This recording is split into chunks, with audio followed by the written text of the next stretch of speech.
Hello les mamans, bienvenue dans la bulle des mamas afro, l'espace d'inspiration, de soutien et de partage où nous explorons ensemble les défis des mamans afrodescendantes en diaspora, que ce soit en matière d'image, d'assurance ou encore de bien-être pro-perso, nous en parlons ici même. Je suis Widad, votre hôte pour ce podcast, dont l'objectif est de construire une communauté où chacune se sent entendue, comprise et surtout soutenue, même à des milliers de kilomètres de chez elle. Alors installez-vous confortablement, prenez une grande inspiration, un verre d'eau ou de jus de fruits et plongeons ensemble dans ce moment qui vous est dédié. Bienvenue dans votre bulle de bienveillance, bienvenue dans la bulle des mamas afro.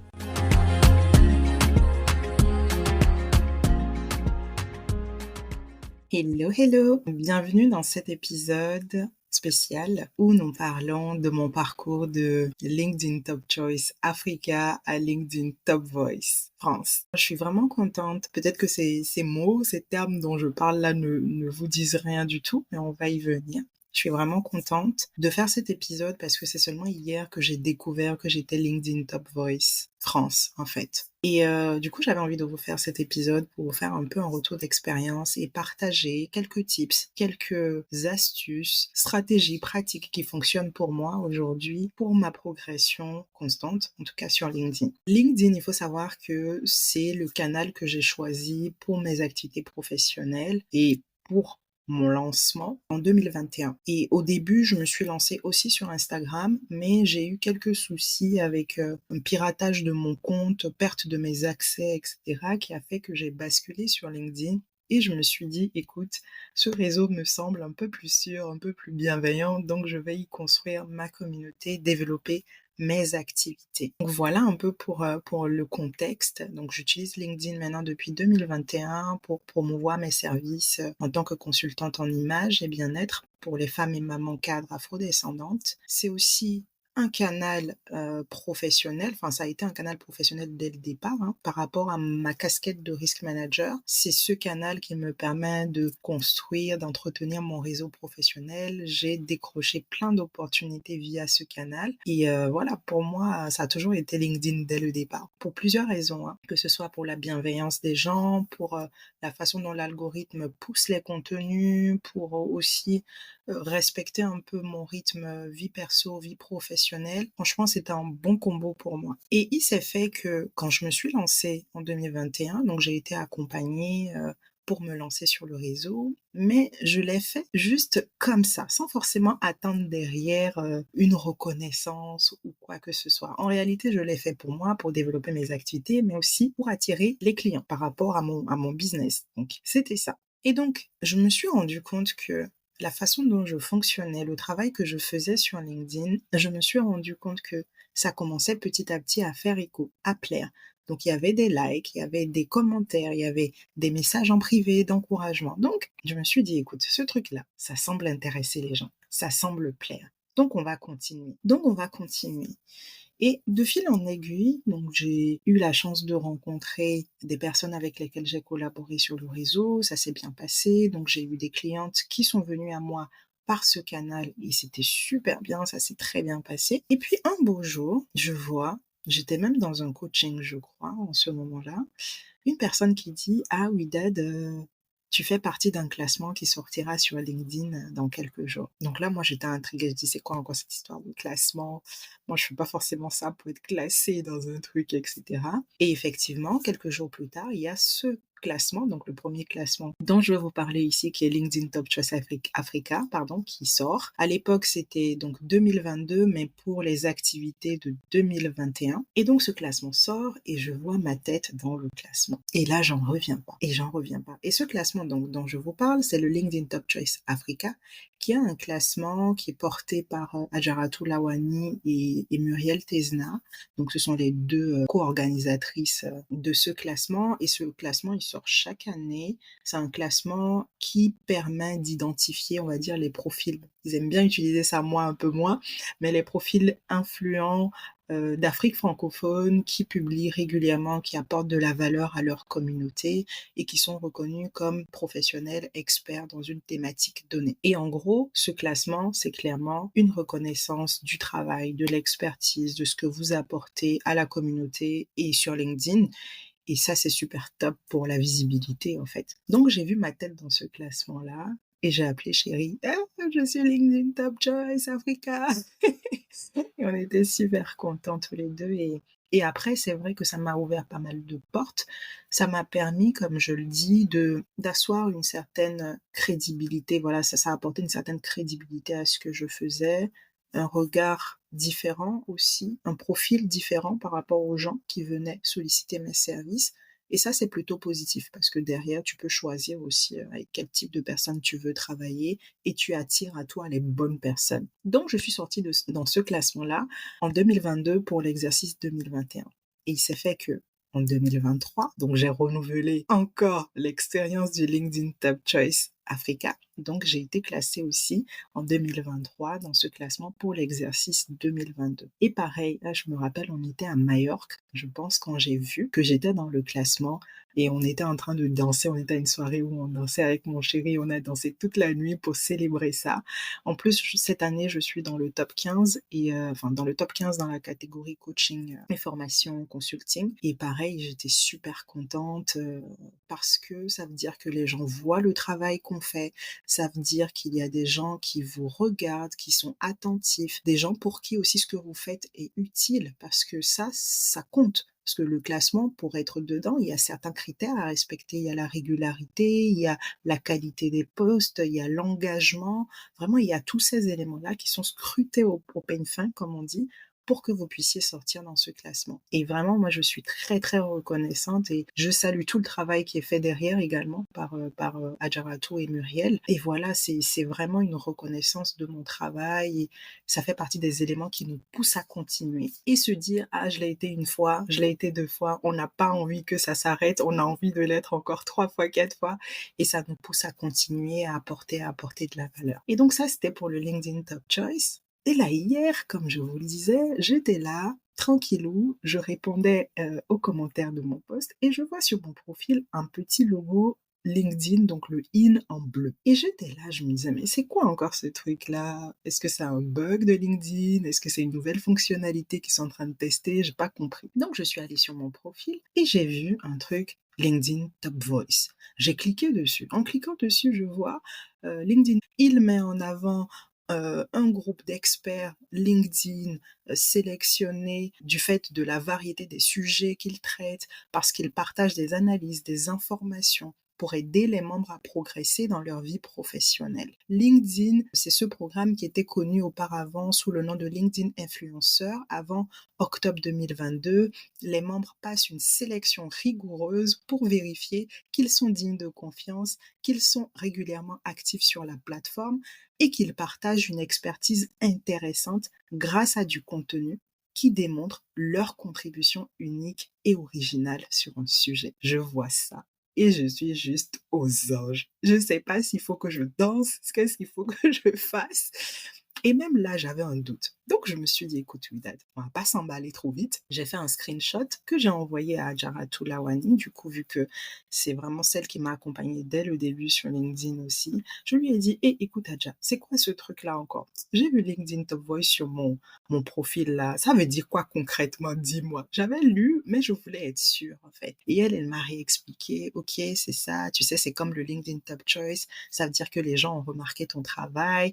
Ça veut dire que tu es identifié comme une experte dans ton domaine, que tu apportes de la valeur, du contenu de qualité sur le réseau, etc. Et là, on rigole toutes les deux, on parle, etc.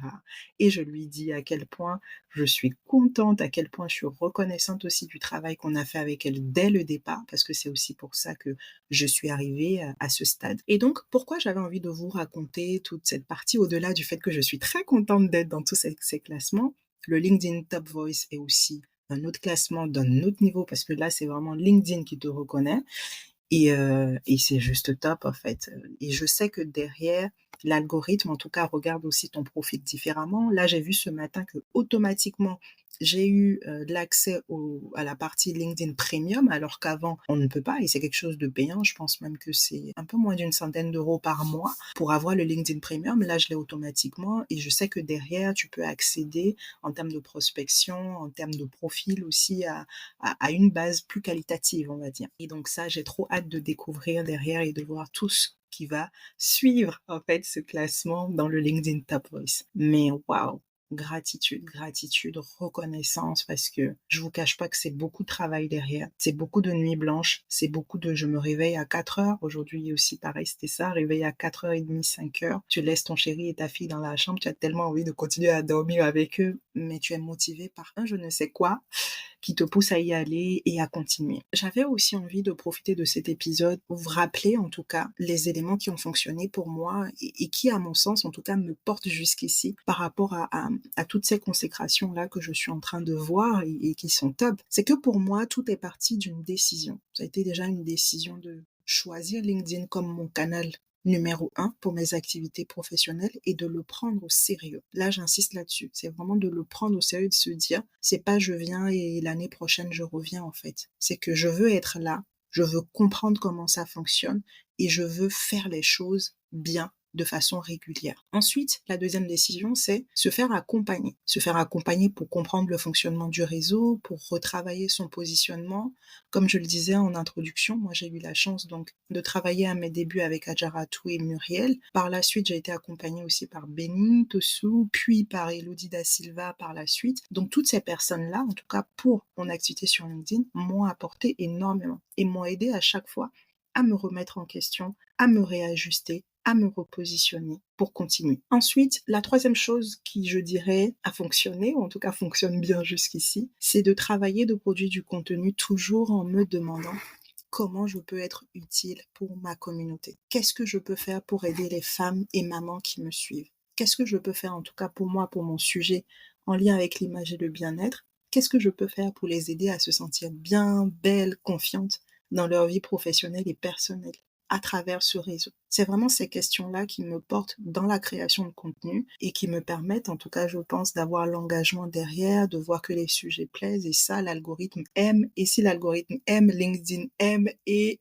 et les classements, et c'est bon pour les classements aussi, quoi. Et donc, le fait de me poser ces questions-là m'emmène aussi à me demander, OK, quel type de format, quel format va respecter ma personnalité, mon authenticité, dans quoi est-ce que je vais vraiment kiffer? Ça, c'est super important pour moi. Comment est-ce que je vais, parce que c'est du travail, comme je vous le disais derrière, c'est difficile parfois, mais comment est-ce que je peux allier ça à quelque chose qui me fait vibrer, à du fun, pour ne pas trop sentir le côté dur de la chose.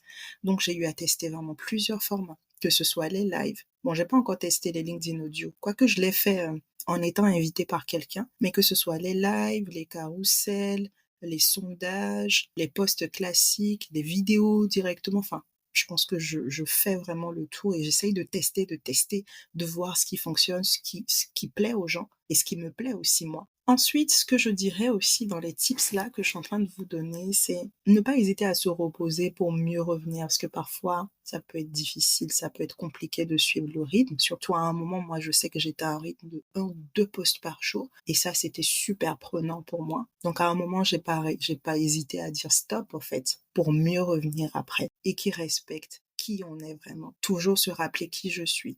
Qu'est-ce que je veux montrer de moi au monde? Qu'est-ce que je veux que les gens retiennent quand ils tombent sur moi pour la première fois? Je vous parle beaucoup d'images dans mes contenus, d'images professionnelles, mais ça passe aussi par l'image sur les réseaux, en fait. Qu'est-ce qu'on veut qu'une personne qui a lu notre post retienne? Quelle émotion, quel sentiment et quelle action est-ce que cette personne va faire après? Tout ça, ça fait partie de la construction de mon image sur les réseaux et notamment sur LinkedIn, que je n'ai pas du tout négligé, quoi. Et dans les actions aussi que je mène au quotidien, c'est veiller à prendre du plaisir à échanger avec les autres. LinkedIn aime ça, le réseau aime ça. Que ce soit en commentaire, en privé, sous les posts des autres, dans leur page. Vraiment ne pas hésiter à interagir et à maintenir le côté réseau en fait. Je prends aussi beaucoup de plaisir à apprécier chaque connexion, chaque like, chaque cœur que les gens me posent sous mes contenus. J'apprécie énormément et je suis pleine de gratitude par rapport au soutien que les gens me portent. Ça veut dire encore une fois que le travail plaît, que le contenu plaît et qu'il faut continuer. On change pas une recette qui marche, quoi. Et c'est vraiment tous ces éléments-là qui me portent et qui m'ont porté jusqu'ici. Je pense que c'est quelque chose que je vais continuer à faire parce que on dirait que ça fonctionne plutôt bien et ça permet derrière de voir la reconnaissance et la valorisation de notre travail. Et je vous dis ça parce que si je devais donner des conseils à quelqu'un qui se lance sur LinkedIn ou qui a envie d'en faire aussi son canal professionnel numéro 1, ce sera vraiment tous ces conseils-là que je donnerais. Prendre les choses au sérieux, prendre LinkedIn au sérieux, ne pas hésiter à se faire accompagner, travailler en se demandant comment je peux être utile, comment je peux apporter de la valeur aux autres. Le faire avec engagement, intention, détermination, régularité. Et quand on est fatigué, on se repose pour mieux revenir. On fait attention à l'image qu'on veut véhiculer. Qu'est-ce qu'on a envie que les gens retiennent de nous? On échange, on interagit avec les autres. On ne s'oublie pas dans le process. Et on est reconnaissant de chaque action, de chaque soutien que les gens nous renvoient. C'est super important. En tout cas, pour moi, c'est ça qui m'a fait passer de LinkedIn Top Choice Africa en 2021, puis en 2022. Donc, comme je vous le disais, c'est 2022, mais pour l'exercice précédent. C'est ça qui m'a fait passer de LinkedIn Top Choice Africa à LinkedIn Top Voice France en 2024. Et c'est juste ouf, en fait, comme on dit. C'est juste top. Je suis trop contente. Et donc, j'avais envie de vous faire ce retour à chaud. Épisode pas du tout préparé, mais je me suis dit, écoute, c'est pas grave, on le fait. Et tout ça aussi me permet de dire merci à toute ma communauté, merci aux gens qui me soutiennent, aux gens qui me portent, aux gens qui interagissent, parce que sans vous, je ne serais pas là. Merci à ma famille, à mon chéri qui supporte les nuits blanches, qui supporte les conversations où on ne parle que de LinkedIn, etc. Parce que je sais qu'il est très fier aussi de la progression. Merci à lui, merci beaucoup à moi-même. Merci à moi-même pour le travail, pour la détermination, pour l'engagement au quotidien. Et merci à celui ou celle qui se trouve là-haut. Merci à Dieu, merci au Seigneur de me porter dans mes actions quotidiennes, de me donner de la force de continuer, l'énergie, la santé de continuer, parce que sans ça, il n'y aura rien en fait. Voilà ce que je voulais partager avec vous sur cet épisode. J'espère qu'il vous aura plu. N'hésitez pas à me dire ce que vous en avez pensé en commentaire. C'était totalement freestyle. Et n'hésitez pas à me dire aussi sur mes réseaux LinkedIn ou Instagram si vous avez envie d'échanger ou si vous avez des questions sur LinkedIn spécifiquement. Je serai ravie de vous apporter mon éclairage. À bientôt. Voilà les mamans, c'est le moment de refermer notre petite bulle. Merci d'avoir partagé ce moment avec moi. J'espère que cette parenthèse vous aura apporté l'inspiration, le soutien et l'énergie dont vous avez besoin. Avant de nous quitter, pensez à vous abonner pour ne manquer aucun épisode. Laissez un avis pour donner de la force à ce podcast et n'hésitez pas à le partager à d'autres mamans qui pourraient en avoir besoin. Rappelez-vous, vous n'êtes pas seul dans cette aventure. Soyez fiers de chaque petit pas accompli où que vous soyez. Et surtout, cette bulle sera toujours là pour vous réconforter chaque fois que vous en aurez besoin. On se retrouve très bientôt pour un nouvel épisode. D'ici là, prenez soin de vous.